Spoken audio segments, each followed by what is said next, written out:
We are going to the next session, which is actually a very good way to look really at how concretely this link between research, policy making, and practice happened. Because now we have a session actually, as is written there, to celebrate our local champions, which were our local partners from the Shared Green Deal project, who actually implemented social experiments on the ground.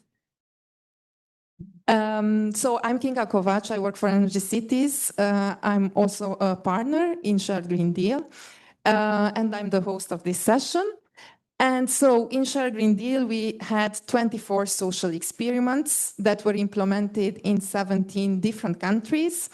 And we covered 6 priority areas of the Green Deal.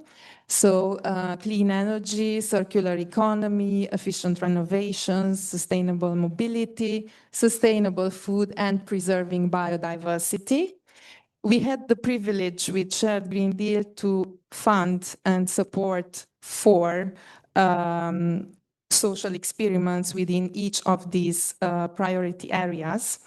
And we basically had very different projects, of course, with different countries, different local contexts, different challenges, different communities involved there. But we've seen globally that like a common conclusion would be that we noticed that change always started with the people. So people who were driving the experiments, but also like all the local actors and the citizens were really key to drive this change. We also had the privilege again with these experiments, because they are called experiments and they were supposed to be shorter terms. It also offered the chance to learn by doing, because there's this right to fail that kind of goes out of the normal context. So we had this chance with the local partners to actually learn by doing. And also, actually, we realized that for change to happen and for transition to happen, both environmental and social transition, trust was actually one of the key infrastructures. As I said, we had very different situations, but also in terms of challenges, some were really common throughout the experiments. Each of these experiments actually offered us a little window into how change happens locally and how community-driven transition happens. And the main obstacles were also this fragile trust between communities and public authorities. We realized that many times the public authority is seen actually as a regulator, so a body that is there to regulate and control and not so much to support. And yes, it required, in this case, a lot of time also to build trust.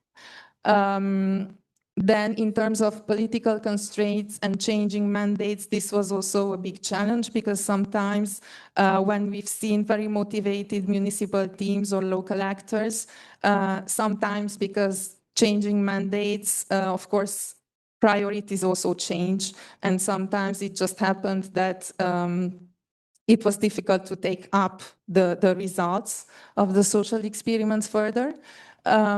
Also, innovation happens a lot, and it was the case also in our experiments with the local partners. Innovation started actually in small or driven by small or emerging organizations, new organizations, and often they have less capacity and less resources and less time. We had also facing difficulties to transform existing organizations from within, because these local governments, often they are stable organizations, they are not there and they are not structured to drive this social change. So And then we had also fragmentation and isolation between actors, because often we noticed from the social experiments that there were lots of silos or local actors not knowing each other, and the fact to create these shared discussion spaces was important for them to do joint actions. We had also, I mean, we see that lots of these projects were helping through the funding to start, and there were very enthusiastic ideas, but then they were limited in time. And so it's also the question of how to ensure continuity of these social experiments once the projects are ending. So then also we've seen that most of the transitions are driven, they are mostly social, but then the supporting structures were mostly technical. This was also an issue in some of the experiments where we've seen that actually many informal spaces and informal dialogues that happen even through informal networking or dinner or around shared meals. Also with the different groups that we established in the different experiments, like mobility labs in schools or accelerator hubs for circular economy. And these informal dialogues were very important, but somehow, they are not really properly supported usually, but social change requires this. It's very important. Of course, we've seen the fear and the resistance within communities about change, be it linked to the unknown or to unknown costs. It was also common. And yes, often even the local experiments were very successful. There was this perception that they will not be able to have, or they will be able just to have very limited influence in terms of the governing bodies, both at the local level, national level, or European level, because these mechanisms for uptake were missing. So even though, yes, there were very interesting insights generated, there's no real mechanism setups in local authorities to actually take this up to policy level and decision-making level. So yes, today we celebrate with the local partners, and we will have a quick dialogue with them, again as a window where we look into the social transition and community-led transition that happened. And we will not so much focus on what they did, but mostly about what they learned of what enables local transition and local change. So I would like to invite Rhiannon Laubach from Ballyhoura Development, Jean-Paul Grange from Val-de-Marne en Transition, Belle Banksberg from Reformaten, and Philippa Korais from the Municipality of Braga. Please have a seat. And I will need to excuse also one of our, yes, we can come. One of our speakers today from Zaragoza, Javier Tobias, who unfortunately could not make it because of some last-minute issues. And so I would like to first speak about biodiversity. So as you know, and as I said in the beginning, we had one of the social experiment streams focused on preserving biodiversity. And often we look at biodiversity from the angle of data and of indicators, but with this project, we looked to it more through lived emotions, through values, and also through the attachment to place. And we actually did gather in Yes, we did gather different community actors by creating in 4 locations the community study circles. This brought actually together people to learn about nature, about biodiversity loss, and also about the local ecosystems. And it was interesting to see how local experience and cultural values were combined with the scientific knowledge. And I think the participants were actually reflected not necessarily only on what biodiversity is, but also why it matters to them, both individually, personally, and collectively. And this experiment was driven on the ground by Ryan. So Ryan works at Ballyhoura Development. It's a community-led local development company and registered charity. You work with communities, with businesses, with families, with individuals in the Ballyhoura region. And Ryan is there as an environmental project manager and as ecologist. So Ryan, you're working in Ballyhoura. I will just pass you the mic, sorry. It showed how people can learn from each other about biodiversity through these study circles. And it would be interesting to know what surprised you the most about how people's connection to nature and community learning can actually help to bring them together. I think which really surprised me the most was how people came together for community learning and with that willingness to want to learn more about biodiversity and to connect to it. For example, we were coming out of COVID pandemic, so we had spent 2 years being told to stay apart, don't come together. And our older people, who were one of our particular target groups, they had been given additional warnings by the government. They were told to cocoon, to keep safe, to keep away from people. And yet we were going to ask them to come together to be part of a study circle and a social experiment when no one in the area knew what this methodology was and exactly what they'll be doing. But when we reached out, they came, and we had a fabulous mix of people involved. We had farmers, we had civil servants, homemakers, teachers, woodworkers, all so willing to come together to learn more about biodiversity.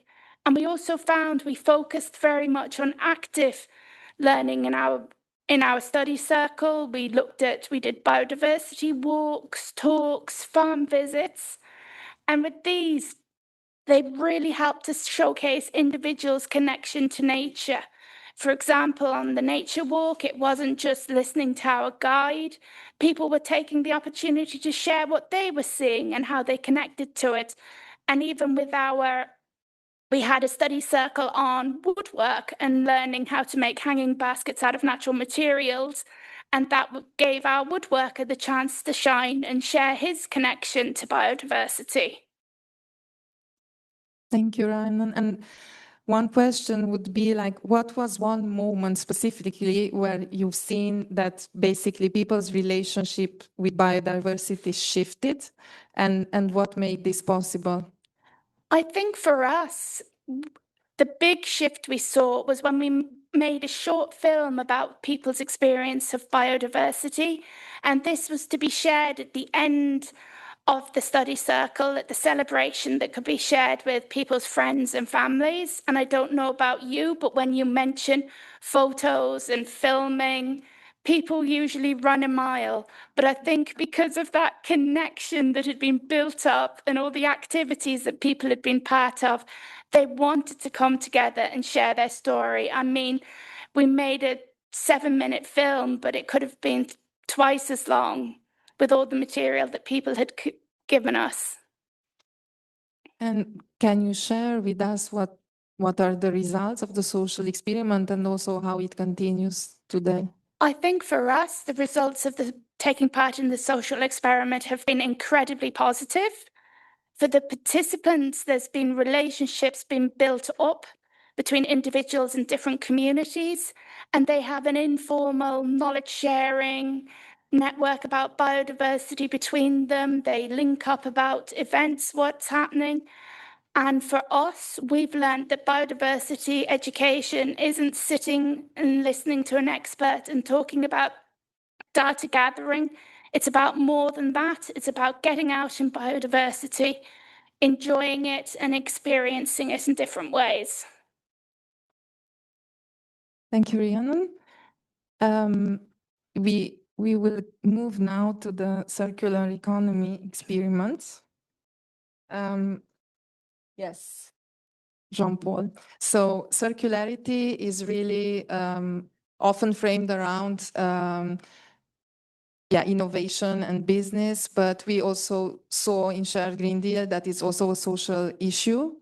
In this stream, we set up local acceleration hubs in 4 locations in Europe, and they brought together different actors ranging from designers, repairers, businesses, local authorities, and also citizens. And they were used as spaces for innovation, for experimentation, for designing prototypes, and also for mutual learning. They also showed these experiments that collaboration does not really happen automatically and that it requires a lot of facilitation time. Again, to build trust and exchange, especially because some of these actors, and because we were speaking about innovation, maybe they had difficulties in sharing immediately some of the projects they were working on, and yeah, this required a lot of time as well. And one of the locations was in Val-de-Marne, which is a region close to Paris in France. Here, the local accelerator hub was created. It was the EcoFashion 94, which was active. It's a network in Val-de-Marne. It brings together designers and repairers and also small businesses and public actors with the focus to rethink the textile flows on the territory and also to phase out fast fashion and look into sufficiency measures. And this was set up by Val-de-Marne in Transition Network. And Jean-Paul was our local partner who led this. So Jean-Paul, you are an engineer and a system thinker. You are deeply engaged also in ecological transition in Val-de-Marne.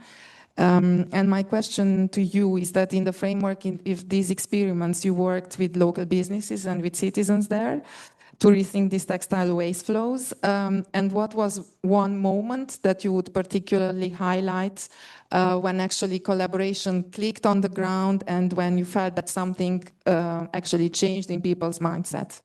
Yes. So basically, I'm going to talk about, so with my strong French accent, sorry for that. I will talk about 3 cases, 3 moments, 3 stories where we have seen this, the people changing their mind. So the first one was in the design thinking workshop. So thanks to the Shared Green Deal in our group, in fact, École des Ponts, so it's like a university, she proposed to use design thinking. So we knew nothing about that, but we had to learn. And one of the workshop was at the beginning to have an understanding, we say empathy with the customer. So to really be at the place of the customer and doing things. So we did a workshop with local businesswomen, and it was in a reuse and recycle center. And we say, okay, please act as if you were a customer and you come in this reuse center. And also, so there were 3 roles. One role was that, the customer, then the second was the salesperson, and the third one was somebody to write what they say so we can get it. And so what was surprising is that the owner of this recycling center, Mathilde, she say, "Oh, I don't believe in this project of Eco-Fashion 94. I don't see where you want to go. We have a lot of things to do. They're always busy, so it's difficult to have them putting them together." And then she did this exercise. So and when we split it in 4 groups, we've seen that 4 groups were behavior very different. They acted very differently, but they had fun. And then they learn about something. And then at the end of this, I've seen that she has changed her mind. She has seen that, yes, it's possible to do this exercise and to learn something. And so she can reorganize now her reuse center for that. The second one was about a prototype, so it's more in the project. I think it's interesting indeed if you give an example of a very specific prototype, so we I will understand it better. inside. Yes, okay. The details, I'll give you more details about this prototype. So the exercise was that we wanted to, first of all, so outside of, in the methodology, we found out 6 domains, and one of the domains are we should improve how people can repair their stuff, because the problem is that with low cost, and the people don't think so. You take a clothes with a zip problem, you just throw it away or you put it away and you don't use it because you will buy anyway a new clothes. So we want to change this. So we did brainstorming, so this was the exercise. We did brainstorming to know how can we do something like that. And then we came out to design a new repair service, which is an online and hyper-local reverse service at the same time. So it's through internet. So you look at our page, you can go on your mobile and type Eco-Fashion 94.fr. And then you have a service which is called Repair. And then you can ask, if you are at home, you can say, okay, I have, my zip is broken, so I would like it to be fixed. How can I do? So we give you an estimation. The price are here. So it's only 10 euro because we benefit from the French, let's say, government, to simplify, or some organization, of a bonus, which means that, in fact, the person who is repairing is paid 7 euro more. So it's possible, it's viable, more viable, let's say. And so you see that and you decide, okay, I would like to have it fixed for this price, but we even go further, is you live very close to your home, and this is the purpose. We have a set of benevolent, because we are local initiatives, so we have a benevolence which accept to get your clothes in deposit at your house. So you come in the street by foot, so you don't spend money and energy in your car. And then you leave it here, then the seamstress get it and send you a mail to say, if you want to pay, this is the real cost you will pay. So it's an offer, official offer. And then this person can pay and get the repair done and get it at the same place. So you see, the advantage is you have this easiness, and we would like to push people to have a reflex to not throw away what they need to repair, but just give it close to them. And in addition, there is, like in permaculture, a benefit, which is you gain also because you have this person, which is a relay, local relay, to know the neighbors. And so we can do something maybe as transition street. And so I don't know for the time, yes, if I can talk. I think you can. I go to the last one. So yes, I would like to ask you, like, what kind of support, like more looking into the future, okay, in terms of support and connections that you think you would need now to take this action forward? Okay, so yes, the problem we face is we are a very small structure, and with many benevolent, and we pay people outside, so we are resilient in one way because we are flexible, agile, but it's with communication. So you see in this specific example, and we have others, where we need to communicate a lot, because you don't break your zip every day. It's not like you want to buy some food, you buy some food every day, but so we need to communicate a lot in order to have enough customers and to have this reflex coming and so forth.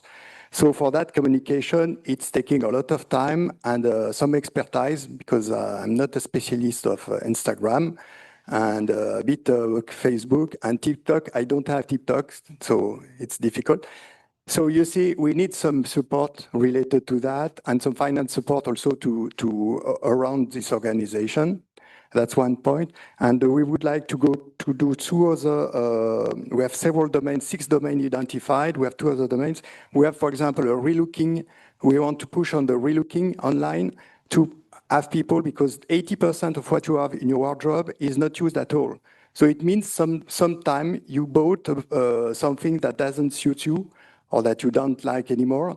So we would like to have people buying better clothes, and that suits them. So it will be beneficial for the planet and for the people. And that's one thing. But to do this, we need to pay a relooking person. So it's difficult. And we have some money, but not a lot. And then the person say, okay, I have another project, so please wait.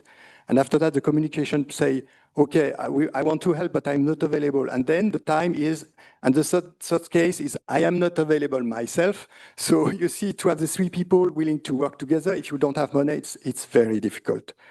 And so I thought that was my point about that. Thank you, Jean-Paul. So we go now to one of our other streams, which is about sustainable food. And unlike the broken zip, we actually do interact every day with food, which is also why maybe it's one of the domains that is like the easiest entry field into sustainability, because it's something people interact with every day. So in the Shared Green Deal, we actually had the privilege to support 4 local partners to create local food assemblies in 4 different locations in Europe.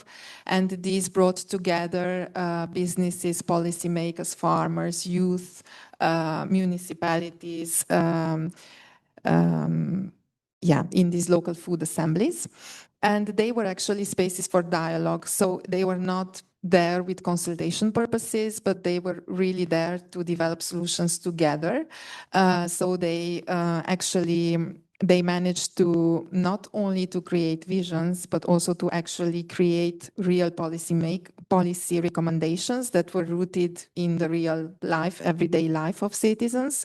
They were spaces for storytelling, for co-creation, for dialogue, and people could actually collectively define what a sustainable food system meant for them in their local context, and also how to concretely transform these local food environments.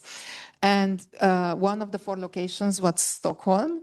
There it was Reformaten who led the organization, who led this social experiment. It's a local food activism organization, and it's working with a wide range of local actors. They looked into how the community action and policy can interact to support the healthier and more sustainable and just food systems. And Pelle Bengtsberg is our local change manager, if we can say so. So Pelle is a food activist working for Reformaten.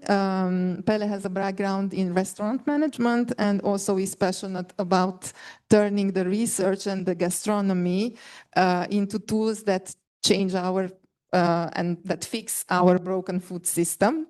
And he's convinced that food is actually the strong driver for environmental and social change. And so Pelle, I'd like to ask you, what did you learn about creating these spaces where people with very different roles, basically ranging from chefs to policymakers, felt able to imagine the new food system together? Thank you, and thank you for the introduction, and also thank you for having Reformaten here. I'll answer your question, but I'll just say it's true. I am convinced, and maybe if more people are convinced here, we'll have a great conversation over lunch.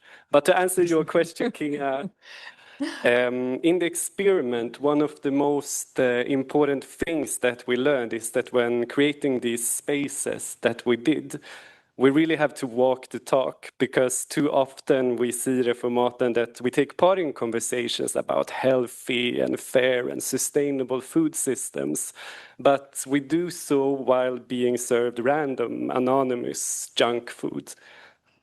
And if we want credibility, the space itself, and of course then the food, has to reflect the future we are working towards. And we believe that this is a matter far beyond symbolism. It is also where we choose to reinvest our public money. And it's the creation of the future that we are working towards, how to support actions to the future that we are working towards. Because we often hear that the food system is too complex and it's too big to change, and that its complexity almost makes transformation impossible. But what we learned also through this experiment is that in practice, that is not true. The people working in and around the food system every day, they know exactly where the bottlenecks are. They know where power sits, and they know where change is actually possible. So what we could learn through the Shared Green Deal was that the imagination of new food environments is already there. In our case, it's all over Stockholm. The challenge is not a lack of ideas, but it's about creating the right space for those insights to meet. And for us, creating spaces, that means creating space to bringing knowledge to table and to allow dialogue and to allow debate to turn maybe these fragmented experiences from different sectors into a shared understanding of what a new food system could look like.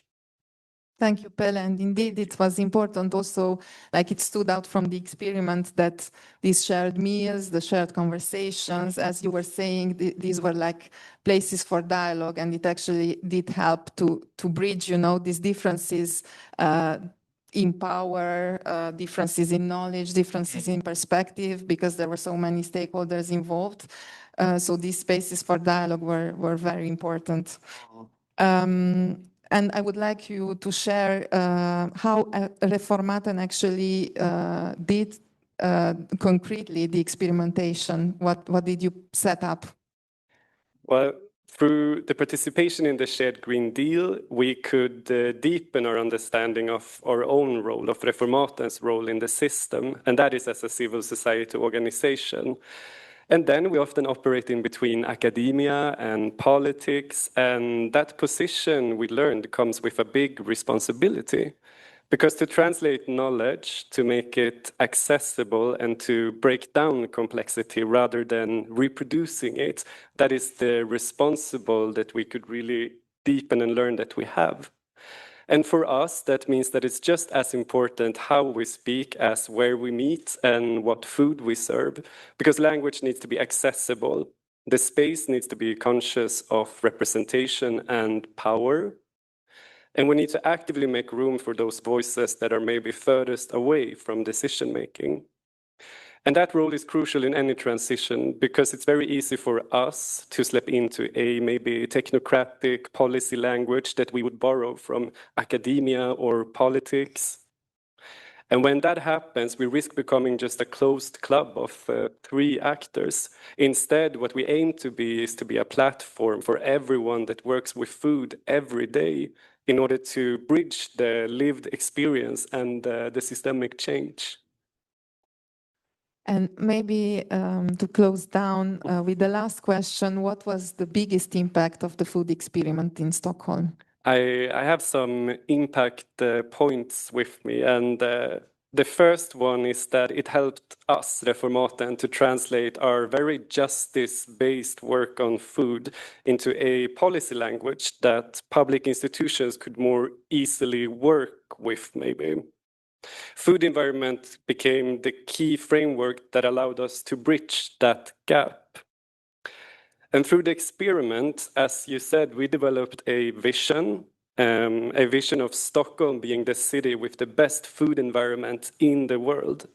And based on that work, we could formulate 9, as you also said, concrete policy recommendations for how the city could move in that direction.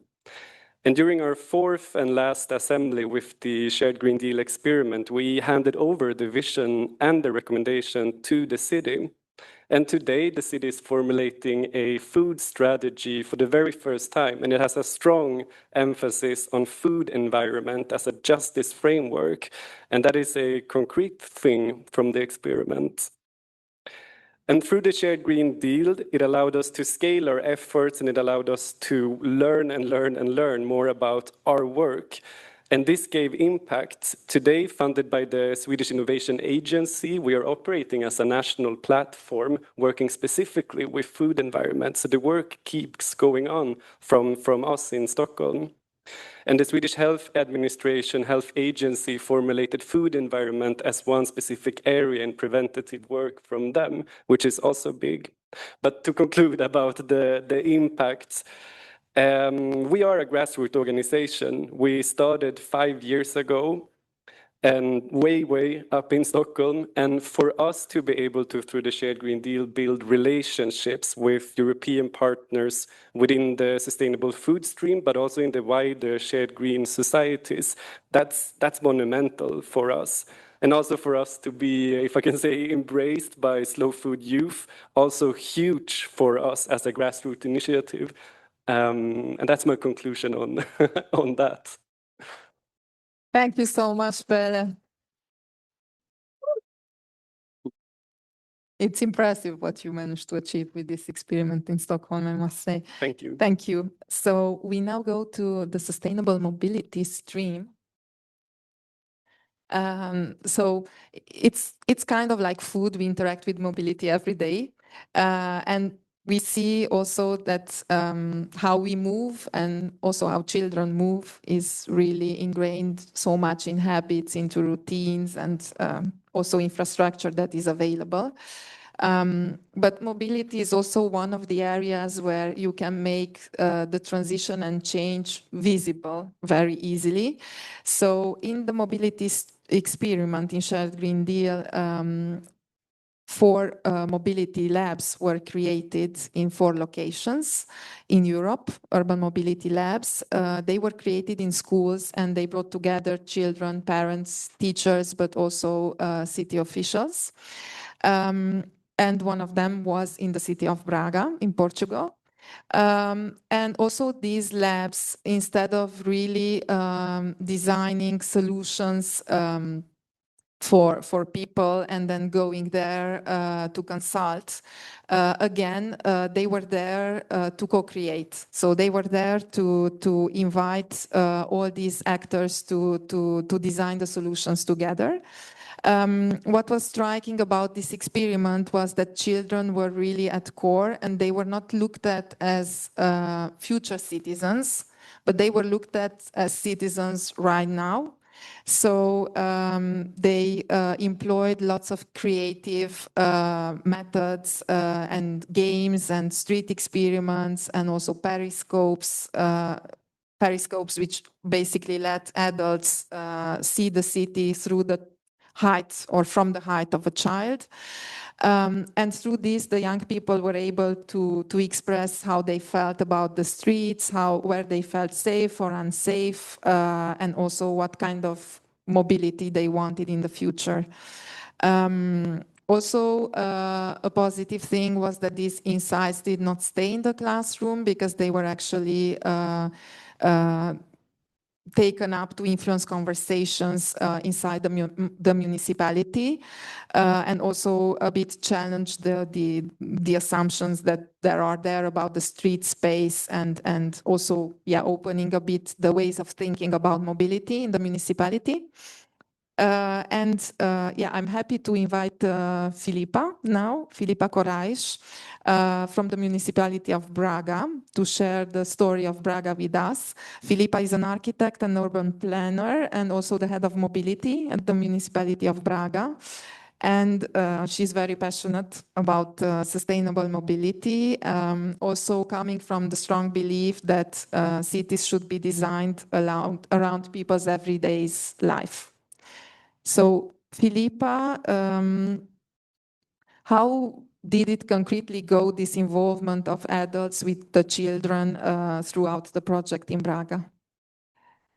Thank you. So I want to start to thank you for the organization to invite me to be here, and thank you for the question. Indeed, this is a very innovative project because in Braga, at least, before this experiment, we didn't invite children or youngest people to be in the same room to discuss this kind of problems with the adults.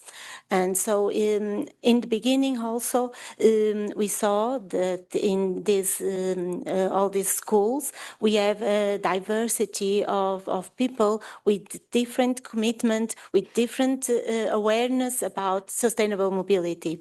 And this is a very positive way to begin and to start a debate with all together, because we improve also the mutual learning, and we gave to the children the opportunity to show the adults what they want for the future. And they are very innovative. They are not symbolic participants in this transition arena. They are very engaged participants. They put their ideas in the project, and we could saw by the adults a very respectful way to improve all these kind of ideas that they have in the city and around the schools. And also, like in many middle-sized European cities, also in Braga, lots of the commute to school takes place by car. So in Braga, it's about 80% of children who arrive to school by car. And so what strategies did you really use to change the mindsets and also the behavior of the school community? Yes, this is a huge problem in Braga, indeed. So we think that we need not only physical changes in the city, but almost we need to change the cultural behavior and the mindset of population. So we start with the transition arenas to engage people to try to change their mindsets and to give the opportunity to all talk about that. And the children are very good ambassadors in this cause. So we also empower through the co-creation process and invite children and adults to promote some changes around the schools, and with some experiments like the periscopes that was a lever to the change. It was a very good opportunity to the children, show to the adults how they feel in the public space, and turns to the idea that indeed the public space is not safe for everyone. So this was a very good tool. Also, like you can see in the photos, the tours by bicycles, and to experiment the streets and how we can change the streets to be more safe for children, and how could this could be not a new mode of transport, but a new mode of life to be more safe in the city center, and etc.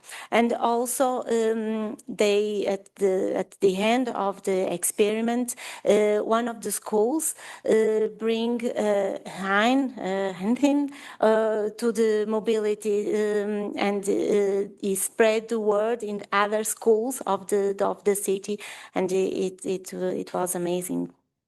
Yes. Thank you. So now you have the challenge of doing this with other schools. Yes.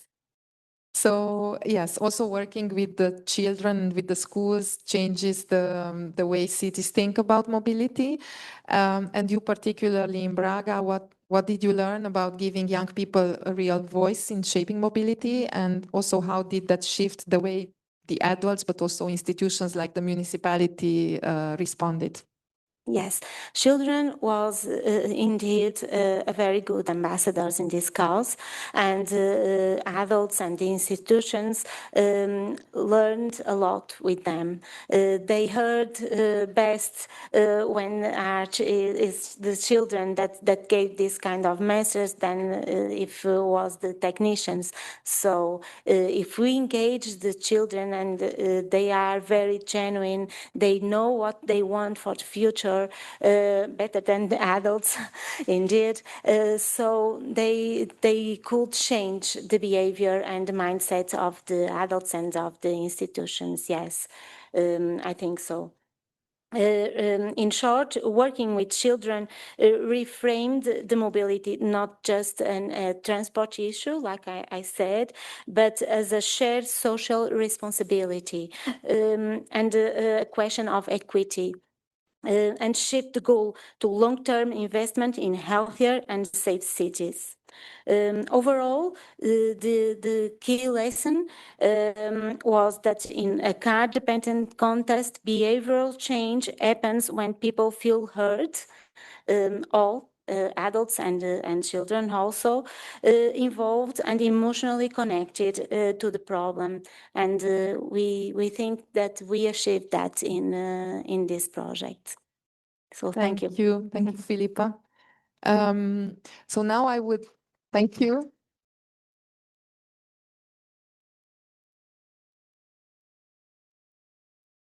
So this was unfortunately our speaker about the efficient renovation stream, where we also had the chance through the local partners to establish the renovation networks in 4 locations. And they brought together the residents, the professionals, the local organizations through home tours, peer-to-peer learning, hands-on exchanges, and also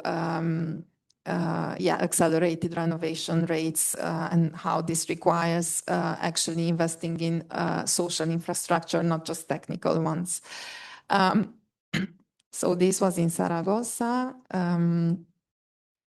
And now I would like to invite 2 of our researchers from the Shared Green Deal project to give some research reflection.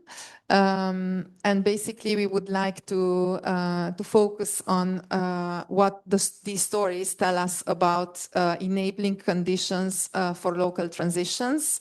Also, what patterns you see across these stories, and what they tell us about how research and policy can better support the local action.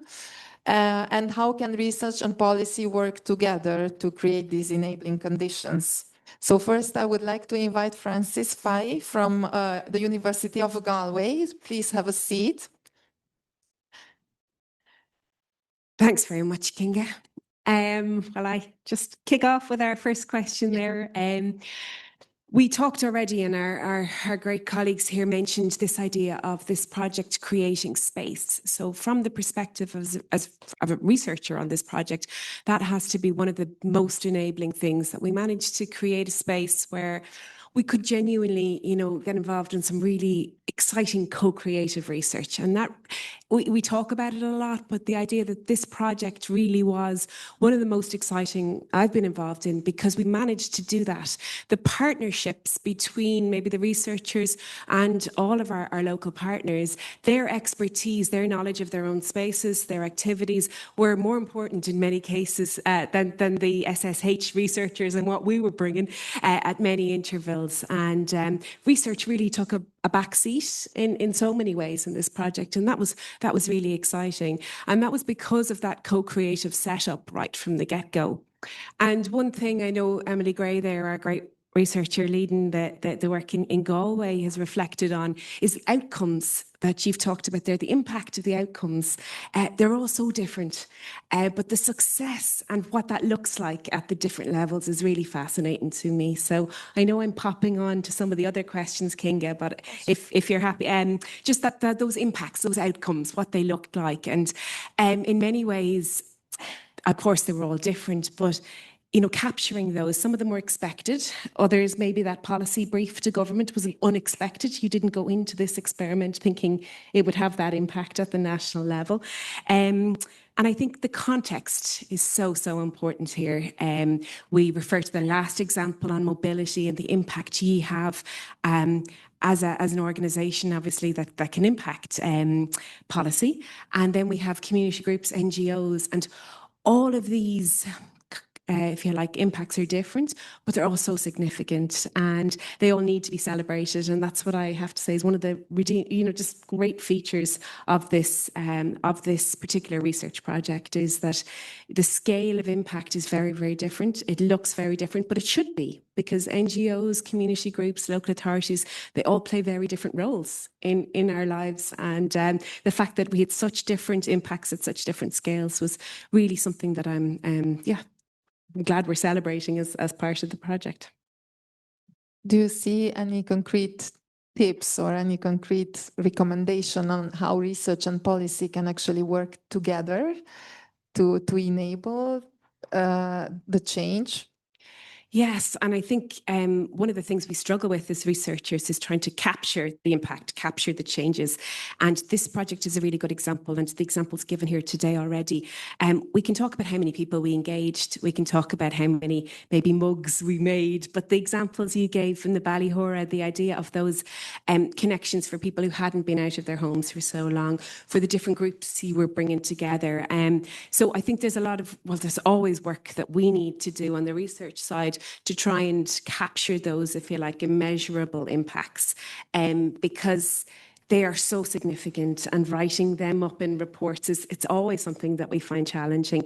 But I feel we've got such great insights here, and I think the fact that we adapted our own process, our own the sort of procedure is really interesting. Like we brought in reflective participant interviews to try and capture some of those, if you like, the non-measurable or the non-quantifiable ones. So for me, the biggest lesson moving forward, and this was something that we had to navigate, was that interesting space between co-creating a project, so working together, and the flexibility that we wanted to allow within the project framework, and at the same time trying to have a consistency across all of the different experiments. So for that was something that really interesting.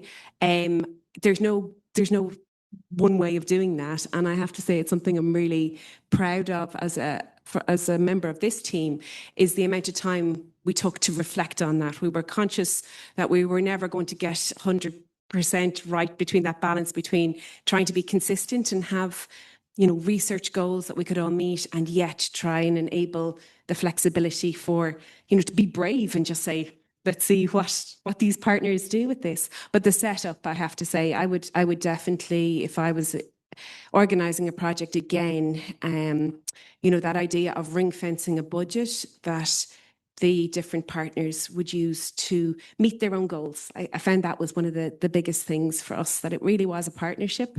We were hoping that the project would enable, all sorts of different groups to achieve something that their own goals, but to do that, maybe they mightn't have been able to, had they not been able to get that seed funding or the different contacts and the links to a European project. So what I've heard, that genuinely, that goal has hopefully been met. Thank you, Francis. I'm aware of timing. I would like to invite still Haris Paliogiannis. You can sit there, Francis. That's okay, I'll stand. It's fine. I will just have a seat. It's fine. So Haris Paliogiannis from MIO.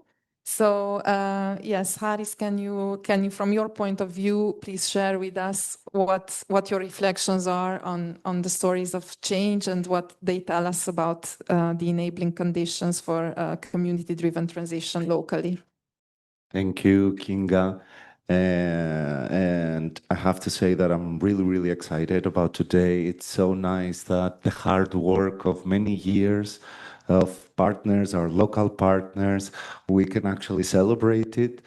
And I think when we look on all of the stories, all of the 24 experiments, we see that the local transitions, they didn't happen because somebody told them what to do to the people, or because one region has a stronger policy context or goals, but because they were certain right conditions, which it's not rocket science in the end, but I think they really made a change to have these wonderful results now.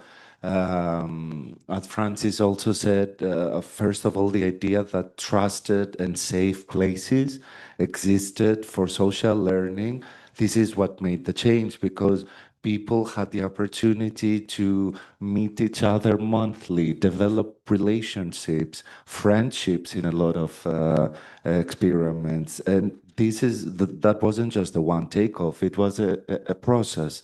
So I think, yeah, the social and the relational dimensions were really, really important, because as we also said, to have a biodiversity expert to talk about a species that they're never going to see, this technical knowledge is not going to actually lead to change. In regards to biodiversity, I think the relevance and the ownership was really important, because biodiversity is something already very abstract and very difficult for people to understand, perhaps. But when people started to connect that with their everyday life, what that species means for a Greek, how do we celebrate a natural celebration in Slovenia, when they made these small changes and they put their personal valuation into them, I think it helped a lot. Of course, I have to say the facilitation and our local partners, because they acted as mentors, local organizations and municipalities that they know their communities, and they acted, sometimes we said, as group therapists, but having these a flexible and lightly structured way of mentorship and facilitation, I think it really may change for these bottom-up initiatives. If we have seen, I think, a more strict methodologies, we would have missed the social part of it. And I think, or for me personally, it was an amazing experience, this project, because time was important and continuity. The fact that these local communities met each other for a year, that's a lot. It takes time for sheets and practices and valuation. It takes time, and we had the time in this project to see and observe what's going on. Yeah, and to answer the questions, perhaps about research and policy, I think for research, and my background is in biology, so I come from natural sciences, but it's so important to give meaning, let's say, to the social sciences and these outcomes. And it's about co-creation and participatory approaches. And for me, AI cannot cannot do that yet. But I think that we have to measure some things that are very difficult to measure. How do you measure valuation? How do you measure change? But these things that it's hard to put indicators, their outcomes, I think, and the outcomes of social learning, they are very, very important. And for policy, on the other hand, I think I would say that sometimes to support and to help things, you just need to create the conditions we're talking about and the space. I was amazed, for example, by the social experiment in Greece and the municipality of Amarousian, that the participants were shocked that they learned that there is a biodiversity action plan in their city, and they actually have a saying to that, and they can make recommendations and the outcomes of their experiments. So yeah, I think policies that can support experimentation and give space to citizens for such initiatives, they can really capture, reflect, and support what we say about local transitions. And this, I think, to sum up, local transition and the so-called behavioral change that I don't know what it is yet and what it actually means. It needs to come, you need to understand the social, the relational, the cultural dimensions to this. And yeah, change happens when it comes within the communities, not when people are being told to, or when you have very strict policies or regulations that don't mean anything to a citizen in Stockholm. So thank you, Haris. I think it's also interesting what you were saying. These things are difficult to measure. Maybe it's not always so straightforward to communicate, but then it's also when they are measured, how are they taken into account into decision making? You see this social and environmental change and transition. How is it considered? You know, when actually the decision makers and the policy makers discuss and take decisions, like to which extent are they part of the discussion and of the decision at the end? And yeah, so thanks a lot to both of you, Francis and Haris, for sharing these insights on how research and policy can work together to create these enabling conditions. And now I would also like to hear from our four local partners to express in one sentence, to conclude, like, what is the one thing that the policymakers and the researchers must remember if they want to support the real community-led change? One sentence. Communities don't lack motivation, they lack supportive policy. And while we know regulating harmful food environment, work policy is still often designed for profits. And that's something we need to carry with us. Thank you, Pelle. Jean-Paul? So we can, yes, for the closing, for sure I'm talking about that. The closing of our consumption is rooted in local practices because we wear and we buy locally.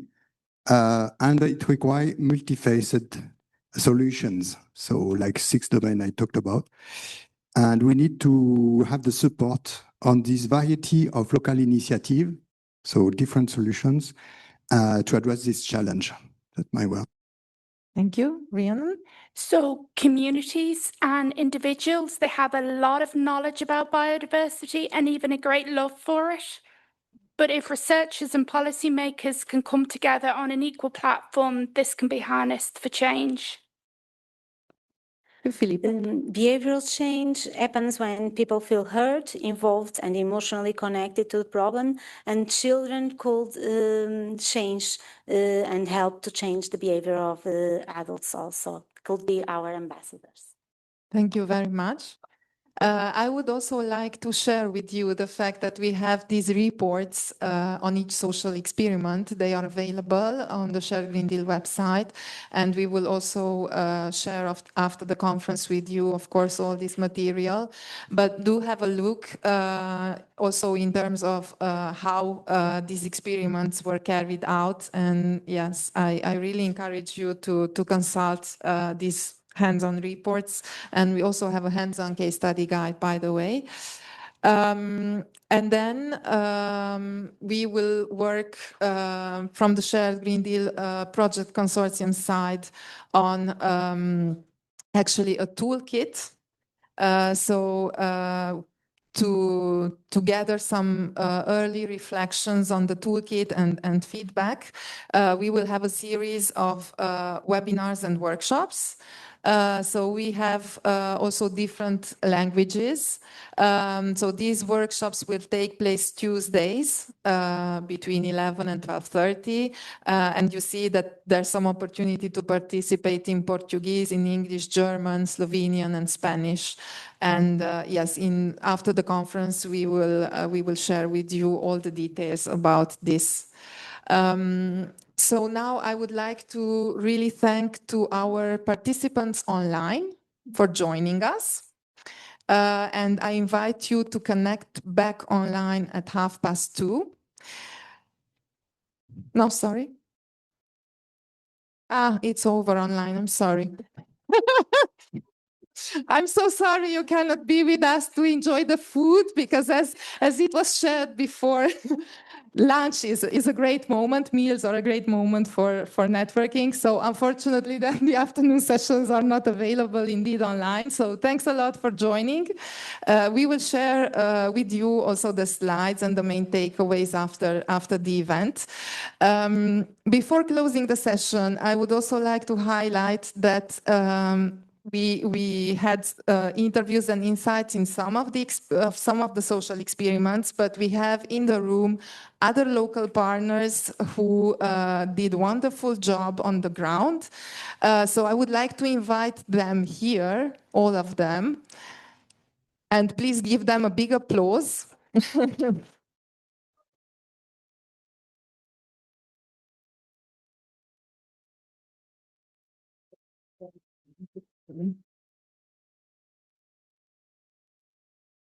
I don't know if everyone is here, but please don't be shy and come forward.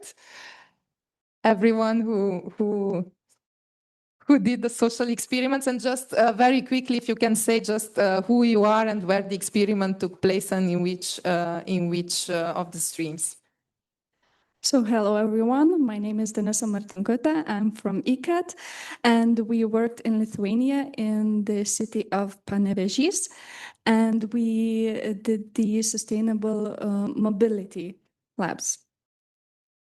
My name is Richard Mangan from Louisburg in Ireland, on the efficient renovations thing in a small rural community. And I suppose here I'd like to thank Rosie, Amy and Chris for guiding us. Our local context was so different to Vilnius and to Zaragoza. We're in a very small area, so their guidance was I'm really thankful for. Yeah.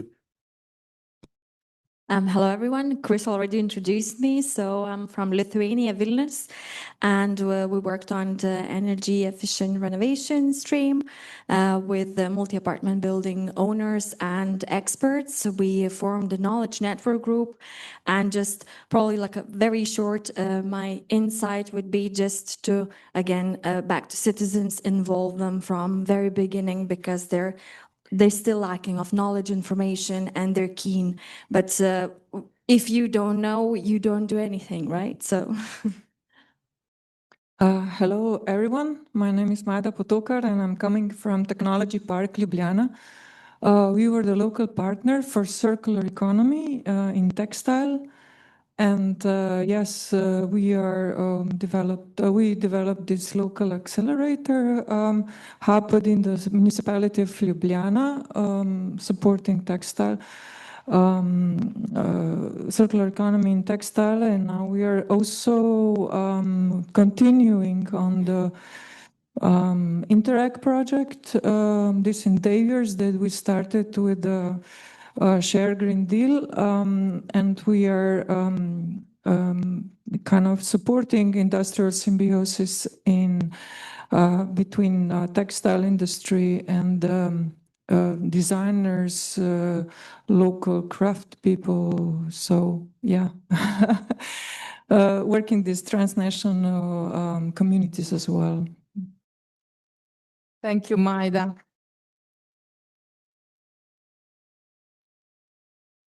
So I hope you found this session inspiring. As I said, it's a celebration session because we had 24 of these social experiments accomplished on the ground, and I know some of them joined online. Not everyone could be here.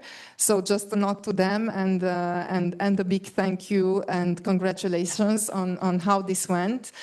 We can also hear from everyone that, and it's great to hear also for us as a consortium, because it was really a joint effort. I must say that all partners were very engaged in supporting these experiments, and we had also this engagement on the ground, and it's very nice and encouraging to see that actually these are like kind of small seeds that are planted, and that, as we could hear, it's small seeds planted, but that actually lead to new action. So thanks a lot.